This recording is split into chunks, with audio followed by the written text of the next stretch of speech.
Assalamualaikum warahmatullahi wabarakatuh. Alhamdulillah, wassalatu wassalamu ala rasulillah Sayyidina wa maulana Muhammadin ibni Abdillah.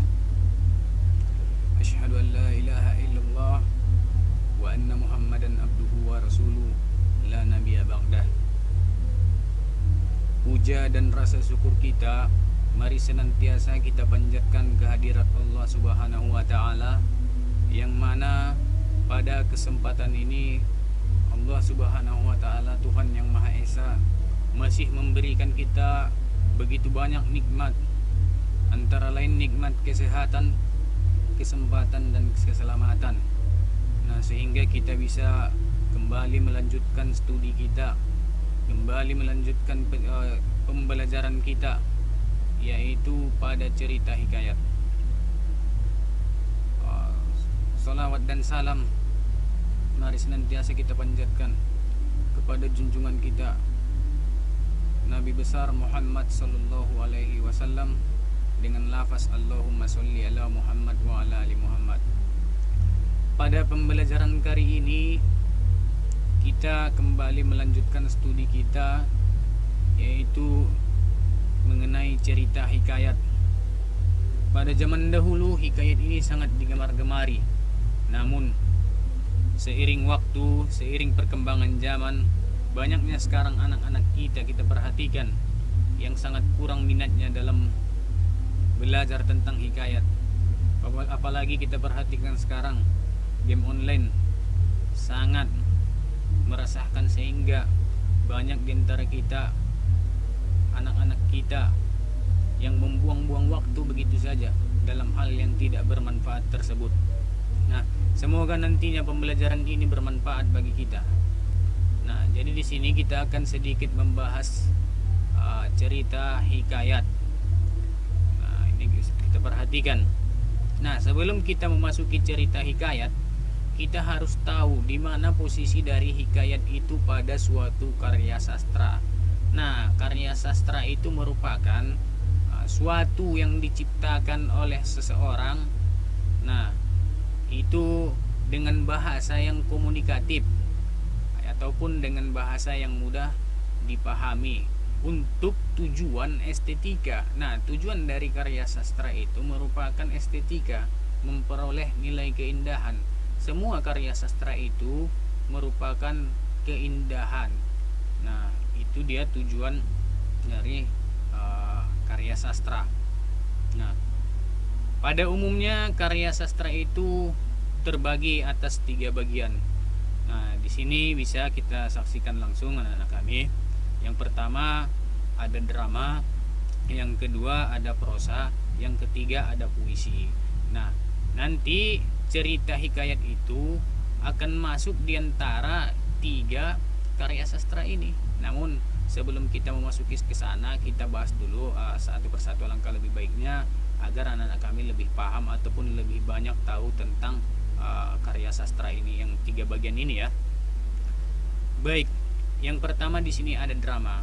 Nah, drama itu biasanya bersifat acting. Nah, banyak sekali sekarang apalagi kita perhatikan kaum muda-mudi kita ataupun anak-anak kami mungkin sangat menyukai drama. Padahal dahulu drama ini kurang digemari ataupun hampir sirna dia peminatnya. Drama itu banyak, misalkan dia apalagi sekarang kita perhatikan anak-anak kami lebih sibuk ya menonton drama-drama Korea. Nah, saya sarankan tontonlah drama-drama apa saja yang bisa kamu tonton, namun selalu kita perhatikan nilai-nilai baik yang ada pada drama itu. Nah, sehingga nantinya nilai-nilai baik itu bisa kita terapkan dalam kehidupan sehari-hari. Nah, misalkan nanti apabila dramanya yang sedih, jangan pula kita ikut-ikutan sedih terus-terusan. Nah, kita harus segera bangkit dari situ. Nah, itu dia. Ada pula yang dinamakan di sini drama musikal. Drama musikal itu ada musik ataupun kita hanya mengikuti apa isi lirik dari lagu-lagu yang diputar pada drama musikal. Kemudian pada drama itu banyak kita perhatikan unsur-unsur pada drama, termasuk di dalamnya ada dua bagian ya, unsur ekstrinsik dan unsur intrinsik. Nah, di unsur intrinsik nanti itu kita akan bahas banyak, antara lain ada misalkan tokoh, siapa saja tokoh yang ada pada drama itu. Nah, kemudian tema, apa dia tema ataupun yang menjadi inti dari drama itu. Kemudian tokoh dan penokohan, tokoh itu siapa saja yang orang terlibat dalam dalam cerita drama tersebut. Biasanya tokoh itu ada 3 bagian. Yang pertama ada tokoh protagonis. Nah, itu dia tokoh yang baik pada cerita drama. Kemudian ada tokoh antagonis. Nah, antagonis itu merupakan, nah itu lawan dari protagonis. Dia di sini sebagai tokoh jahat ya, bisa kita gambarkan sebagai tokoh jahat pada cerita drama. Kemudian ada tritagonis, dia di situ sebagai tokoh penengah. Nah, itu dia kalau tokoh. Sementara kalau penokohan itu mengenai karakter masing-masing dalam cerita. Karakternya dia bagaimana, itu termasuk di dalam bagian penokohan. Kemudian unsur intrinsik lainnya misalkan perlengkapan. Di dalam drama itu banyak sekali perlengkapan yang harus diadakan. Misalkan dia tata lampu, atau tata panggungnya bagaimana, kemudian ada tata busana ataupun tata rias. Nah, itu semua masuk di perlengkapan pada cerita drama. Nah, ini semua termasuk unsur intrinsik yang ada di dalam cerita-cerita drama. Kemudian biasanya ada unsur ekstrinsik juga. Biasanya unsur ekstrinsik itu yaitu ada latar belakang penulis. Nah, seseorang kadang memperhatikan latar belakangnya sehingga dia membuat sebuah drama. Nah, inilah nanti yang dikatakan unsur ekstrinsik dari drama itu. Latar belakangnya dia dari mana sehingga terjadi sebuah drama. Nah, itu dia yang dikatakan unsur ekstrinsik pada sebuah cerita drama. Nah, itulah sekilas tentang drama ya. Kemudian kita bahas prosa. Prosa ini jenis karangan bebas, tulisan. Nah, prosa ini biasanya terbagi 2. Nah, ada di sini nanti prosa lama dan ada juga prosa baru. Nah, prosa baru biasanya itu tidak terikat lagi pada aturan-aturan yang lama. Nah, contohnya cerpen, nah ataupun novel itu termasuk, ataupun ada juga roman. Nah, ketiganya ini termasuk jenis dari prosa-prosa baru. Kemudian ada prosa lama. Sebelum kita bahas prosa lama, kita lanjutkan dulu ke puisi. Nah, di sini puisi biasanya juga dia terbagi 2. Ada puisi lama dan ada puisi baru. Nah, puisi baru itu biasanya tidak terikat lagi dengan aturan-aturan yang lama. Nah, misalkan aturan-aturan lama itu 4 bait 1 baris, ataupun harus bersajak ABAB atau AAAA, itu jenis puisi lama. Nah, kemudian kalau dia puisi baru itu dia tidak terikat lagi, sudah bebas bagaimanapun dia akan menulis puisinya, itu bebas, tidak terikat. Nah, itu contohnya puisi lama kan ada pantun, kemudian ada syair, satire, gurindam. Nah, ini semua jenis dari puisi lama. Kalau dia puisi baru ada yang dikatakan ode. Ode itu pujian-pujian kepada pahlawan misalkan. Nah, kemudian tadi kita lanjutkan lagi ke prosa lama. Prosa lama di situ, nah banyak jenisnya. Nah, kita perhatikan di sini ada 5. Ya, ini kelima ini merupakan jenis dari prosa lama. Antara lain di sini ada hikayat, ada sejarah, ada kisah, ada dongeng, ada cerita berbingkai. Nah, inilah nanti yang akan kita bahas tentang hikayat. Nah, otomatis kita harus tahu dulu hikayat itu jenis cerita apa. Dia jenis cerita prosa lama. Nah, itu dia. Makanya saya katakan tadi kita harus tahu posisinya dia dalam suatu karya sastra. Nah, Hikayat ini berasal dari India dan Arab. Nah, berisikan cerita kehidupan para dewi biasanya.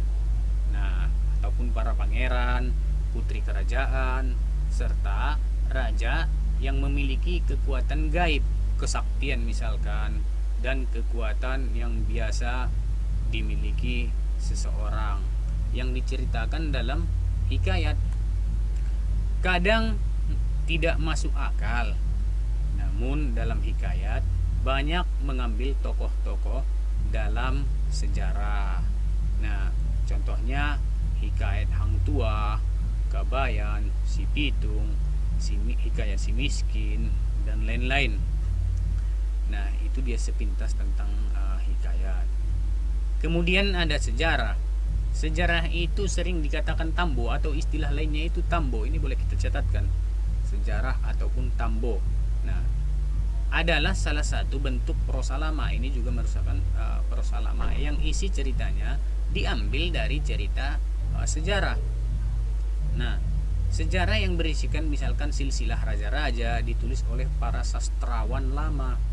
Contoh sejarah Melayu karya Datuk Bendahara Paduka Raja alias Tun Sri Lanang yang ditulis pada tahun 1612. Nah, saya ulangi, boleh dituliskan. Contohnya sejarah Melayu karya Datuk Bendahara Paduka Raja alias Tuan Sri Lanang yang ditulis itu pada tahun 1612. Nah, itu dia sepintas tentang sejarah. Kemudian ada yang dikatakan kisah. Nah, kisah ini adalah cerita tentang perjalanan atau pelayaran seseorang dari suatu tempat ke tempat lain. Contoh perjalanan Abdullah ke negeri Kelantan, ini termasuk jenis kisah. Ataupun kisah Abdullah ke Jeddah, ini pada umumnya kisah-kisah banyak dari kebudayaan Arab ya. Nah, kemudian dongeng. Dongeng ini sangat banyak ataupun beragam, banyak jenisnya. Nah, di sini dongeng adalah suatu cerita yang bersifat hayal. Iya, jelas dongeng itu bersifat hayalan, bersifat fiktif, sama aja. Nah, dongeng sendiri banyak ragamnya. Nah, contohnya perhatikan. Nah, di sini jelas ya, hikayat secara etimologi. Jadi di sini sedikit sebelum kita bahas ke sini, kita bahas sedikit dulu tentang dongeng. Nah, salah satu di sini dongeng ada cerita Fabel. Nah, Fabel itu adalah cerita yang menokohkan binatang ataupun tokohnya hewan. Nah, sebagai lambang pengajaran moral. Nah, banyak sebenarnya pengajaran moral yang perlu kita petik dari cerita dongeng. Nah, contoh kancil dan buaya. Nah, di situ juga kita bisa memetik ceritanya. Ataupun kancil dan harimau. Nah, hikayat pelanduk jenaka. Ini juga termasuk kancil dengan lembu, itu juga punya cerita. Sangat banyak cerita tentang fabel ini. Itu pokoknya ceritanya berisi dari ataupun berisi tokohnya binatang. Nah, ada yang dikatakan mite. Mite itu biasanya disebut dengan mitos. Nah, adalah cerita-cerita yang berhubungan dengan kepercayaan terhadap sesuatu benda atau hal yang dipercayai mempunyai kekuatan gaib. Nah, contohnya Nyi Roro Kidul itu juga termasuk cerita mitos. Atau Ki Ageng Selo, dongeng tentang gerhana, dongeng tentang terjadinya padi, harimau jadi-jadian. Nah, ini kan semua jelas cerita tentang mitos. Nah, apa di situ kita di situ kita memperhatikan banyak orang percaya pada suatu kekuatan gaib. Nah, ada cerita legenda, ini juga termasuk dari bagian dari dongeng. Legenda itu apa? Cerita yang mengisahkan tentang riwayat terjadinya suatu tempat. Nah, misalkan asal usul Danau Toba, ini juga termasuk ke bagian dari cerita dongeng. Ataupun sage, catatkan sage. Nah, adalah cerita lama yang berhubungan dengan sejarah, yang menceritakan keberanian, kepahlawanan, kesaktian, dan keajaiban seseorang. contohnya Air Langga, Panji, Semaradana, dan lain-lain. Nah, inilah beberapa contoh dari dongeng. Nah, itu dia. Kemudian setelah dongeng, kita perhatikan ada cerita berbingkai.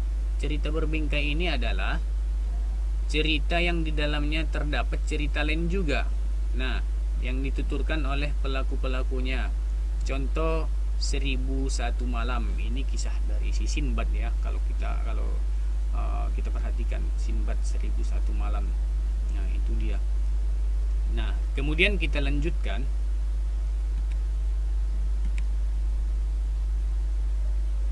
Nah, di sini hikayat kita perhatikan secara etimologi. Etimologi itu berdasarkan kata. Nah, istilah hikayat itu berasal dari bahasa Arab yang yaitu haka, kata haka ya, yang artinya bercerita ataupun menceritakan. Nah, inilah boleh kita tuliskan hikayat secara etimologi ataupun hikayat berdasarkan kata. Nah, pada pengertian umumnya, ini kita perhatikan hikayat adalah karya sastra lama berbentuk prosa yang mengisahkan kehidupan keluarga, istana, atau kaum bangsawan, orang-orang ternama, orang suci di sekitar istana, dengan segala kesaktian, keanehan, dan mukjizat tokoh utamanya. Hikayat kadang mirip cerita sejarah atau berbentuk riwayat hidup yang di dalamnya banyak terdapat hal-hal yang tidak masuk akal dan penuh keajaiban. Nah, inilah dia hikayat secara kata, asal-usul kata, dan hikayat secara umum. Nah, perlu juga kita mengkaji hikayat itu menurut para ahli ataupun pengertian hikayat menurut sastrawan-sastrawan. Nah, yang pertama di sini saya ambil dari Suherli. Nah, Suherli mengatakan hikayat merupakan ragam jenis cerita rakyat dan termasuk ke dalam teks narasi, dan merupakan cerita Melayu klasik yang menonjolkan unsur penceritaan berciri kemustahilan dan kesaktian tokoh-tokohnya. Nah, tidak jauh beda ya pengertian menurut Suherli dengan yang kita perhatikan tadi, yaitu secara umum. Kemudian yang kedua, nah ini tentang hikayat menurut Kamus Besar Bahasa Indonesia. Nah, bagaimanapun juga kita harus memperhatikan melalui KBBI ya, karena salah satu acuan kita dalam belajar bahasa ini yaitu Kamus Besar Bahasa Indonesia. Nah, karya sastra lama, yaitu ini ya pengertian dari hikayat merupakan karya sastra lama Melayu yang berbentuk prosa yang berisi cerita, undang-undang, dan silsilah bersifat rekaan, keagamaan, histori, biografis, atau gabungan sifat-sifat itu. Dibaca untuk pelipur lara, pembangkit semangat juang, atau sekedar untuk meramaikan pesta. Nah, ini dia hikayat menurut Kamus Besar Bahasa Indonesia. Termasuk di situ gunanya sebagai pelipur lara ya, bisa kita perhatikan pada bagian bawah, atau pembangkit semangat juang. Nah, kita lanjutkan. Nah, ini ada beberapa jenis hikayat di sini ya. Nah, mungkin diantara ini nanti kita akan bahas, kalau bisa ketiganya nanti akan kita bahas juga. Mudah-mudahan waktunya sempat untuk membahas ketiga hikayat ini, yang mana ini merupakan cerita yang sangat enak untuk dibaca. Antara lain di sini ada hikayat Bayan Budiman. Itu pada kolom sebelah kiri ya, kita perhatikan. Kemudian yang di kanan ini hikayat Indra Bangsawan. Nah, ini antara Indra Bangsawan dengan saudara kembarnya. Ini juga salah satu cerita yang cukup menarik. Nah, pada bagian bawah ini ada hikayat Putri Kuning. Ini juga perlu kita bahas. Nah, mudah-mudahan waktunya sempat nanti. Ini ketiga hikayat ini akan kita bahas pada pertemuan-pertemuan berikutnya. Nah, di sini ada ciri-ciri cerita hikayat. Apa saja sih ciri-cirinya? Yang pertama, menggunakan bahasa Melayu lama. Nah, banyak bahasa Melayu lama pada cerita hikayat. Misalkan kata hatta, itu nanti Kemudian ada pralogis, yaitu ceritanya biasanya arti dari pralogis ini ya, ceritanya kadang-kadang sulit diterima akal, kurang logika. Nah, itu istilah lainnya dari pralogis. Nah, ini termasuk ciri-ciri dari cerita hikayat itu. Kemudian yang ketiga ada istana sentris. Nah, istana sentris ini yaitu ceritanya biasanya berada di lingkungan istana. Nah, cerita hikayat itu berada di lingkungan istana biasanya pada umumnya ya. Nah, kemudian yang keempat ada bersifat anonim. Anonim itu cerita hikayat biasanya kita tidak tahu nama pengarangnya. Maksud dari anonim, tidak diketahui siapa pengarangnya, tidak jelas siapa nama pengarangnya. Nah, kemudian ada statis. Nah, statis di sini yaitu bersifat baku dan tetap. Dia cerita hikayat itu menetap dan bersifat baku. Nah, kemudian pada poin berikutnya menggunakan kata-kata arkais.